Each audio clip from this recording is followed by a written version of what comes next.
धर्म का व्याख्यान आया। तो धर्म के व्याख्यान में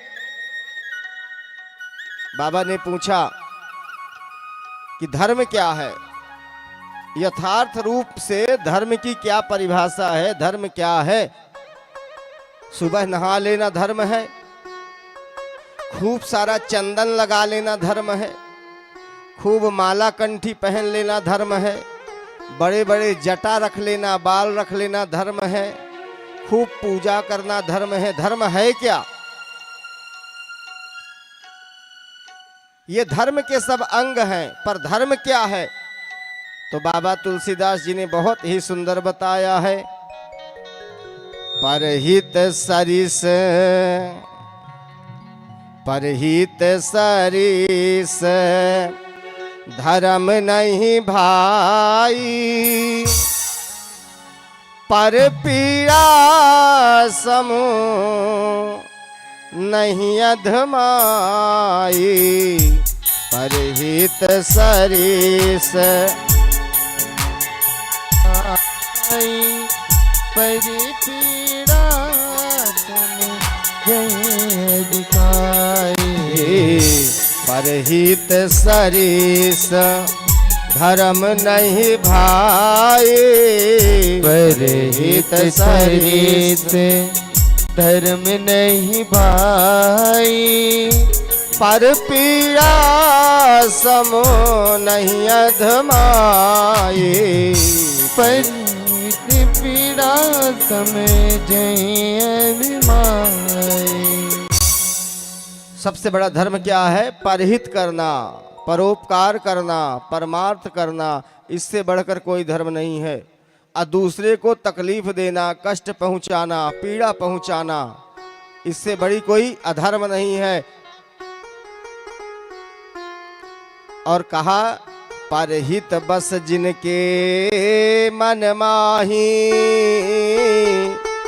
तीन कहा जग दुर्लभ कछु नाही। जिनके मन में परोपकार की भावना रहती है, उनको संसार में कोई चीज दुर्लभ है ही नहीं, सब उनके लिए सुलभ है। इसलिए ब्राह्मण पूजनीय होता है, क्योंकि वो किस में लगा रहता है? परहित में लगा रहता है, परमार्थ में लगा रहता है, धर्मार्थ में लगा रहता है। देखिए, हर कोई चाहता है,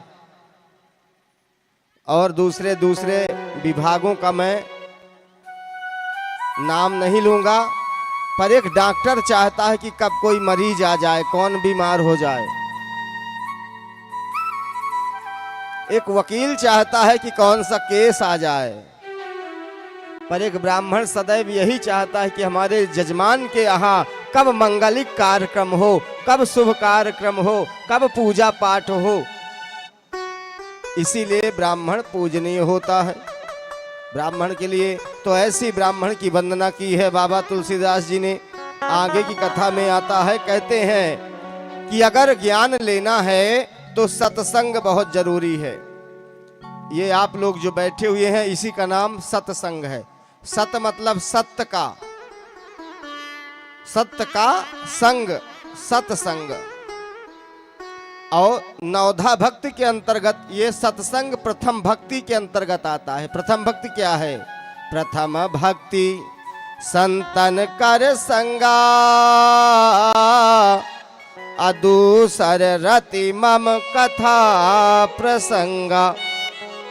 पहली भक्ति क्या है? यही सत्संग है जो आप लोग करते हैं। तो बाबा ने सत्संग की महिमा बताई है, और श्रीमद् भागवत महापुराण में भी लिखा हुआ है। श्रीमद् भागवत महापुराण का प्रथम श्लोक है, क्या है? भाग्योदयेन बहुजन्म समर्जितेन सत्संगमेन लभते पुरुषो यदा वै। अज्ञान हेतु कृत मोह मदांधकारो, न संविधाहि तदो दयते विवेकः। भावार्थ होता है, जब मनुष्य के बहुत से जन्म के भाग्य उदय होते हैं। भाग्य